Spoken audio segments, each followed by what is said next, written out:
কুষ্টিয়ার কুমারখালী উপজেলার চরসাদিপুর ইউনিয়নকে পার্শ্ববর্তী পাবনা জেলার সঙ্গে যুক্ত করার উদ্যোগের প্রতিবাদে আয়োজিত মানববন্ধনে হামলার অভিযোগ উঠেছে। বুধবার বিকেলে চরসাদিপুর ইউনিয়ন পরিষদ মাঠে মানববন্ধন চলাকালে এ ঘটনা ঘটে। এক পর্যায়ে উভয় পক্ষের মধ্যে কয়েক দফা পাল্টাপাল্টি ধাওয়া ও হাতাহাতির ঘটনা ঘটে।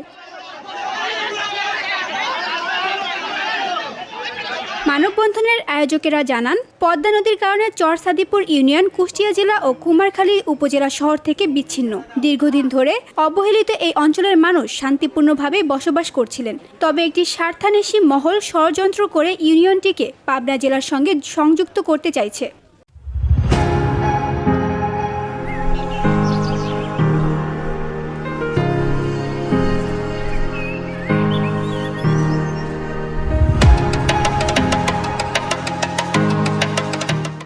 বুধবার পাবনা জেলা প্রশাসনের একটি দল চরসাদিপুর পরিদর্শনে আসার কথা ছিল। তার এই প্রতিবাদে এলাকাবাসী এ মানববন্ধনের আয়োজন করে। তারা অভিযোগ করেন, মানববন্ধন চলাকালে পাবনা থেকে আসা একদল দুর্বৃত্ত দেশীয় অস্ত্র নিয়ে হামলা চালায় এবং চেয়ার টেবিল ভাঙচুর করে।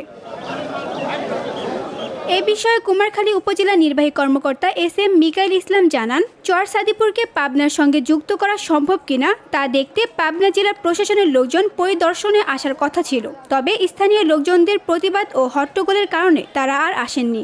বিষয়টি ঊর্ধ্বতন কর্তৃপক্ষের সঙ্গে আলোচনা করে পরবর্তী সিদ্ধান্ত নেওয়া হবে। VOD Bangla news desk.